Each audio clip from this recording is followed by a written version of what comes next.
Assalamualaikum warahmatullahi wabarakatuh.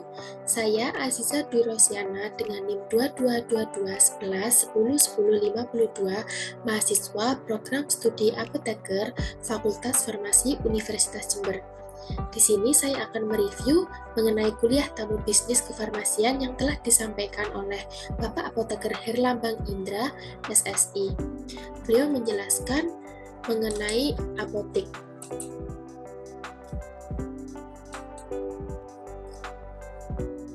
Latar belakangnya yaitu dari definisi apotek, sarana pelayanan kefarmasian, tempat dilakukan praktek kerja kefarmasian apoteker maupun tenaga teknis kefarmasian. Peraturan yang diatur yaitu terdapat Permenkes 73 tahun 2016 mengenai standar pelayanan kefarmasian di apotek. Kemudian hal yang harus dipersiapkan dalam membuka apotek, yang pasti tentunya ada modal. Nah, modal ini dapat dilakukan dengan dua cara, yaitu yang pertama menggunakan modal sendiri, modal individu, maupun dapat kerjasama dengan orang lain. Kemudian jika sudah memiliki tempat, tinggal membuka apotek, nah ini modal itu bisa sekitar 30 hingga 50 juta saja. Yang ketiga, tidak perlu menyediakan banyak obat, tapi sedikit itu lengkap. Jadi kita tidak perlu membeli semua macam obat saat awal membuka apotek karena meminimalisir modal yang dikeluarkan. Kemudian yang keempat, ada evaluasi obat yang dibutuhkan penduduk. Kemudian yang kelima, ada supplier tidak melayani pembelian eceran. Dan yang keenam, jika kerjasama ada pemilik modalnya. Nah, lokasi yang didirikan apotek ini terdapat tips ya.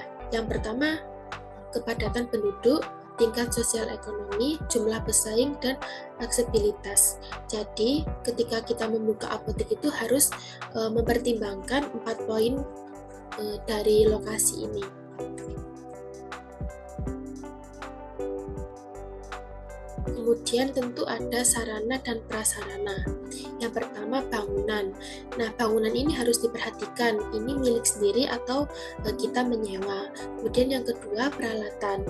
Nah, peralatan itu seperti papan apotek, lemari, rak, etalase, komputer, aplikasi, dan lain sebagainya.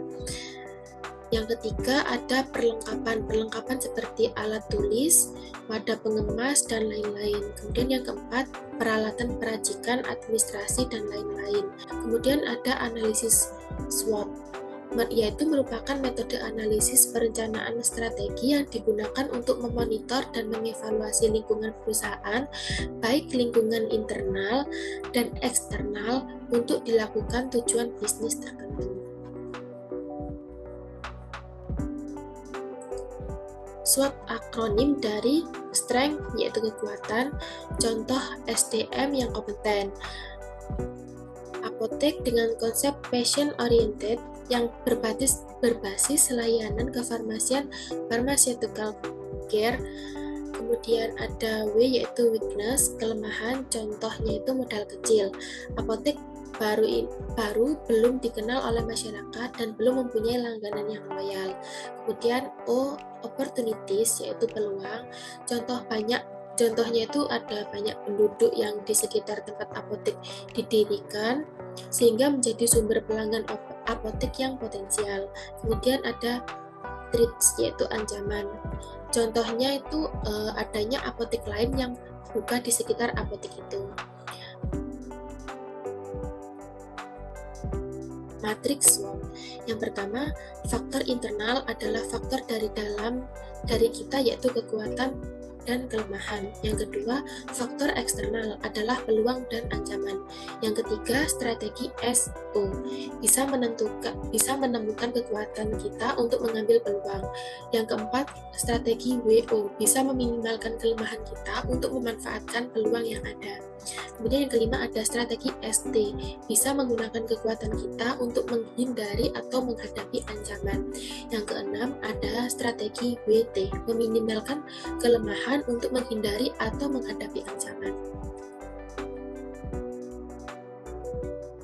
Studi kelayakan. Nah, ini ada 7 aspek pentingnya. Yang pertama ada aspek lokasi. Aspek lokasi seperti yang dijelaskan di awal tadi, tentunya memikirkan kepadatan penduduk. Yang kedua, aspek sosial ekonomi, seperti tingkat pendidikan dan pekerjaan. Yang ketiga, aspek pasar, bagaimana sekitar kita ramai atau tidak, kemungkinan banyak yang membutuhkan atau tidak. Dan yang keempat, ada aspek SDM. SDM internal ini bagaimana kita sendiri mau membantu atau mengajari asisten kita. Jadi tidak semata-mata hanya mendirikan apotek dan membuka lowongan SDM ya. Jadi kita juga harus bagaimana caranya mendidik asisten ini agar berkompeten dalam bidangnya seperti itu. Dan yang kelima ada aspek teknis dan teknologi, mau mendukung aplikasi yang akan mendukung usaha kita. Yang keenam ada aspek manajemen dan keuangan. Dan yang ketujuh aspek hukum, legalitas apotek, STRA, SIPA, SIA.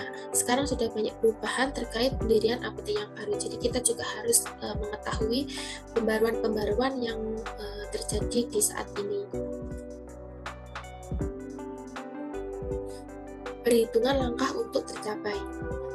Yang pertama ada BEP, Break Even Point. Titik impasnya. Titik impas adalah kondisi di mana jumlah keseluruhan pendapatan sama dengan jumlah keseluruhan pengeluaran dalam setiap produksi barang atau jasa. Pada posisi ini, laba akan bernilai nol atau mutlak, tidak untung dan tidak rugi. Kemudian ada PP atau kepanjangan dari payback period. Periode pengembalian modal adalah jangka waktu yang diperlukan untuk mengembalikan nilai investasi yang telah dikeluarkan, menunjukkan kapan modal kembali didapat dari laba bersih yang dihasilkan. Jadi nanti hasilnya itu seperti berapa tahun gitu. Dan yang C ada ROI, yaitu Return on Investment. Jadi perbandingan antara laba bersih, keuntungan dikurangi biaya dan pajak dengan total investasi yang dikeluarkan atau ditanam. Idealnya nilai ROI harus lebih besar dari bunga bank atau deposito.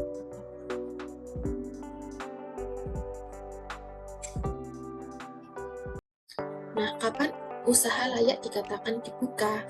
Yang pertama, profitable, keuntungan bersih, keuntungan kotor, dan biaya-biaya lainnya. Kedua ada apa yang membuat suatu bisnis menjadi profitable. Jadi bapak tersebut selalu memberikan hasil laba bersih yang selalu ada, syukur besar seperti profitable, jadi biaya lebih tinggi daripada hasilnya.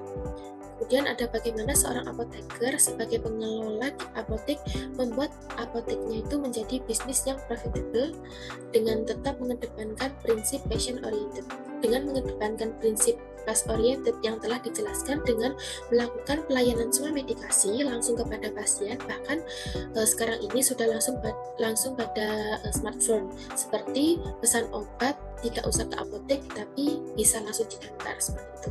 Kemudian bagaimana pengelolaan apotek di area industri 4.0 dan saat pandemi seperti ini sehingga tetap dapat melakukan pelayanan kefarmasian atau pasien dengan baik sekaligus tetap profitable. Dengan apa? Dengan pemanfaatan teknologi. Yang dilakukan jika apotek kita ingin tetap tampil beda. Target utama tetap pelanggan dengan memikirkan beberapa aspek. Yang pertama ada nilai tambah. Nilai tambah ini ada harga, bonus, hadiah, pelayanan, keanggotaan, dan lain-lain. Yang kedua ada faktor kali. Keluarga, teman, karyawan, pelanggan. Yang ketiga ada pelayanan, seperti memuaskan. Semakin bagus pelayanan, semakin banyak pelanggan yang sukarela untuk menginformasikan ke keluarga atau ke temannya. Kemudian kita adalah pelanggan, memperlakukan pelanggan seperti kita yang ingin diperlakukan. Kemudian ada database pelanggan, pengelolaan dapat dilakukan manual atau aplikasi sehingga profitnya meningkat. Yang terakhir ada pengelolaan pelanggan atau customer relationship management, melakukan kerjasama dengan apotek online seperti Halodoc, Go Apotik, dan lain sebagainya yang seperti sekarang ini banyak di internet ya. Potensi ke depan terkait pojok herbal, semenjak pandemi banyak yang cari, cuma kelemahannya belum banyak mengenali dan perbedaan kandungan karena herbal lebih lambat efeknya. Jadi pemberian bisa dikombinasi agar efeknya lebih baik antara obat kimia dan herbal. Kimia efek sampingnya ini lebih banyak daripada obat herbal. Potensi ada, namun masih banyak perlu belajar dan melihat peluang. Jadi saat ini itu bagaimana cara mengembangkan produk herbal supaya masyarakat itu mau membeli seperti itu. Pak Herlambang ini kurang bisa memanfaatkan produk herbal yang ada di apoteknya. Karena apa? Karena yang pertama pastinya penyebabnya itu harganya mahal. Cara mengatasinya menjual eceran namun tetap dijelaskan penggunaannya. Nah, ini tetap ada pengatasannya. Misalnya dijual dalam sediaannya dalam satu box terdiri dari 5 saset. Nah, Pak Herlambang ini menyediakan eceran, jadi dapat dibeli satu saset saja, namun tetap diberi penjelasan bahwa ini produknya harusnya dikonsumsi berapa kali dalam sehari seperti itu. Yang kedua, efek farmakologis produk herbal tidak secepat produk kimia. Maka dari itu, biasanya dikombinasikan terapi suportif dan pencegahannya. Pasien dengan terapi herbal tetap dimasukkan dalam asuhan kefarmasian. Asuhan kefarmasian harus ditulis semua. Apapun yang dilayani harus ditulis dalam asuhan kefarmasian. Meskipun hanya datang membeli obat bebas ataupun obat herbal yang hanya tidak untuk terapi yang utama, itu juga tetap dicatat dalam asuhan kefarmasian. Obat apapun itu dapat didistribusikan asal mempunyai nomor registrasi. Kemudian terdapat sesi sharing discussion. Terdapat beberapa pertanyaan yang saya ambil di sini. Yang pertama, bagaimana tips dari Bapak jika ingin membuka apotek dalam pedesaan? Karena pengalaman di desa tidak ada apotek dan sepi. Bagaimana agar apotek tersebut tetap profitable? Nah, jawaban dari beliau terkait lokasi, definisi sepi itu berbeda-beda. Ada penduduk tapi jarang keluar, atau memang benar-benar daerahnya itu sepi penduduk. Beliau pernah membuka apotek di kecamatan paling pinggir. Biasanya toko-toko di sana itu tutupnya sore, maka caranya kita buka sampai malam. Jadi kesempatan kita di situ karena belum ada pesaing, jadi bisa mendapatkan hati masyarakat seperti itu. Sehingga kalau kita jadi pioner, nanti semakin lama akan dikenal dan membuat daerah tersebut menjadi tidak sepi. Jadi sebisa mungkin kita dapat memanfaatkan keadaan hingga menjadikan bahwa apotek kita itu menjadi apotek yang ada ikoniknya seperti itu. Kemudian pertanyaan berikutnya, misal nanti kita sudah mendirikan apotek, terus ada pasien yang datang membeli obat keras tanpa resep dokter, sebaiknya kita tetap melayani atau tidak? Dan kalau kita melayani, kan kita rugi, tapi kalau tidak melayani, kita akan rugi, tapi kalau melayani akan melanggar peraturan. Nah, kalau begitu bagaimana, Pak? Jawaban beliau di apoteknya menyediakan surat pernyataan swamedikasi bersama apoteker yang berisi pertama, pernyataan bahwa pasien telah disarankan untuk melakukan pemeriksaan atau konsultasi ke sarana pelayanan kesehatan terdekat oleh apoteker. Yang kedua, pernyataan bahwa atas kesadaran dan keinginan sendiri tetap menghendaki untuk swamedikasi dengan melakukan konsultasi kepada apoteker. Yang ketiga, telah memahami dan menerima penjelasan asuhan kefarmasian dari apoteker berupa penjelasan, uraian, nasihat, perhatian, dan informasi lengkap mengenai obat-obat yang akan digunakan pasien. Dan yang terakhir, bahwa pasien bersedia mematuhi hal di atas dan akan berkonsultasi jika kondisi memerlukan, termasuk dilakukan monitoring, kunjungan, atau tindakan asuhan kefarmasian lainnya. Sekian, terima kasih. Review penjelasan dari kuliah bisnis kefarmasian. Kurang lebihnya saya mohon maaf. Wassalamualaikum warahmatullahi wabarakatuh.